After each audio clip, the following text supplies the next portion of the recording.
হচ্ছে বিগত কয়েকদিন ধরেই আমরা দেখছি সাব্রুমের প্রাক্তন বিধায়ক শঙ্কর রায় বিভিন্ন প্রশাসনিক কাজ পরিদর্শন, স্কুলগুলোর মধ্যে ভিজিট, তার শিক্ষক শিক্ষার্থীদের সঙ্গে মিটিং করা ইত্যাদি আমরা দেখছি।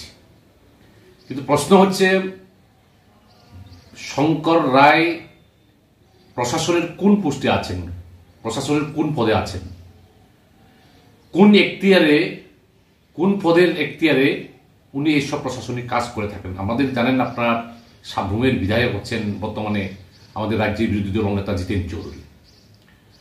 কিন্তু দেখা গেছে যে বিভিন্ন যে সরকারি উন্নয়নমূলক কাজ, স্কুল, এগুলোকে উনি কোথাও মিটিং করছেন, কোথাও দেখভাল করছেন, ভালো। কিন্তু প্রশাসনের কোন পদে আছেন উনি? এক হচ্ছে নির্লজ্জভাবে দেখা গেছে যে সাব্রুমের কোনো মেলা অনুষ্ঠান হলে পরে মহকুমা প্রশাসন কোন এখতিয়ার তাকে থাকে, এটা আমাদের বোধগম্য হচ্ছে না। অন্যদিকে হচ্ছে এই লোকটা দাবি করছে সাব্রুমের মধ্যে বিভিন্ন রকমের উনি উন্নয়ন করেছেন, কিন্তু সাব্রুমে কি এমন কাজ করলো যে সরকার থাকার সময়, উনি যখন বিধায়ক থাকার সময় কোনো কাজই করতে পারেনি? যা কিছু হয়েছে এটা বামফ্রন্ট সরকারের প্রকল্পই ছিল, বামফ্রন্ট সরকারের সময় এই প্রকল্পগুলি শুরু হয়েছিল। এখন দেখবেন এই শঙ্কর রায় আগে একটা ওই জেরক্স মেশিন দোকান উনি করতেন, শুনেছি লোকের মুখে উনি একজন দেউলিয়া কন্ট্রাক্টর, এখন দামি গাড়িতে চড়েন।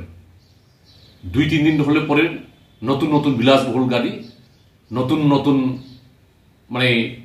স্যুট প্যান্ট লাগে বিভিন্নভাবে ঘুরছেন। এখন বিজেপির যিনি ওই জেলা সভাপতিও নেই, মন্ডল সভাপতির মধ্যেও নেই, কিন্তু নিজ এখতিয়ারে নিজেকে জাহির করার জন্য বিভিন্নভাবে প্রশাসনিক কাজের মধ্যে উনি নাক গলাচ্ছেন। এটা, আমিও তো প্রাক্তন বিধায়ক, কিন্তু আমাদের কোন এখতিয়ারে আমরা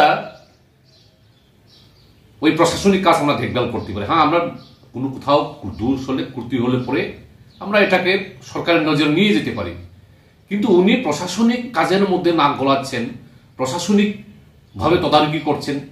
এটা সাব্রুমের মানুষ, সাব্রুমের জনগণ এটা প্রশ্ন তুলছেন, এই শঙ্কর রায় কৃষির এখতিয়ারে কোন পদে থেকে তাদের এই সবগুলো কাজ করছেন? এটা রাজ্যের সাব্রুম মহকুমার জনগণ জানতে যাচ্ছেন, শঙ্কর রায় কৃষির এখতিয়ারে এই কাজগুলো করেন। এটাই আমাদের প্রথম প্রশ্ন হচ্ছে তার প্রতি।